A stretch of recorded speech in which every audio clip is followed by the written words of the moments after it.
नावों का खोज 1988 में एक गंभीर तूफान के बाद प्रारंभ हुआ। उस समय वैज्ञानिकों ने यह पाया कि ये नावें प्राचीन काल की हैं, जो मानव इतिहास के अनुसंधान में एक विशेष महत्व रखती है।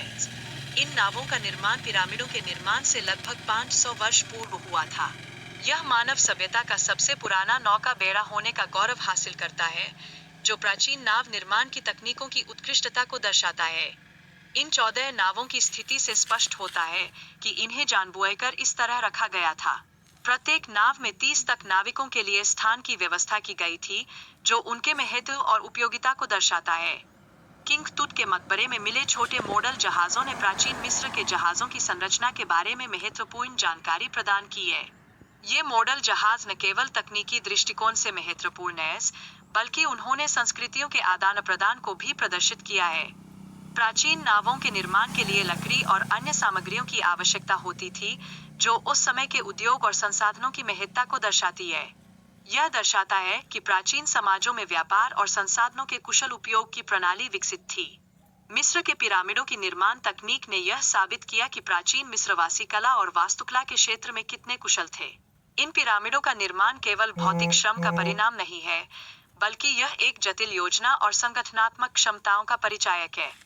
फिरौन खुफू की नाव भी महत्वपूर्ण है, जो गीजा के पिरामिड के पास मिली थी। यह नाव लगभग 2 गुना लंबी है और प्राचीन मिस्र के महत्व और सामर्थ्य को उजागर करती है, जो उसकी शक्ति और साम्राज्य के प्रतीक के रूप में स्थापित हुई।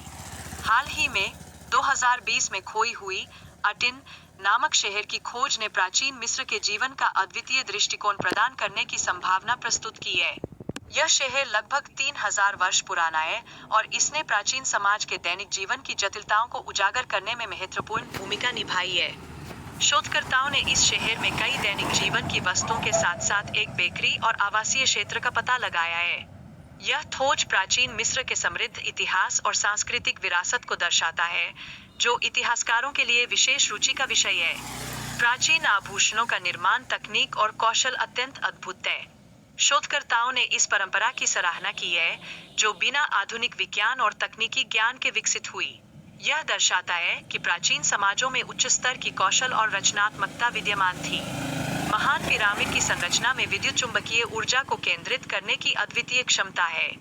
यह शोध पिरामिड के अंदर और उसके आधार पर भी लागू होता है, जो उनकी वास्तुकला में छिपे वैज्ञानिक रहस्यों को प्रकट करता है।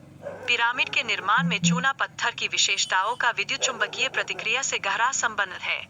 यह ज्ञान न केवल प्राचीन वास्तुकला की समझ को बयाता है, बल्कि सौर कोशिकाओं और नैनो सेंसर की कार्यक्षमता में सुधार की संभावनाएं प्रस्तुत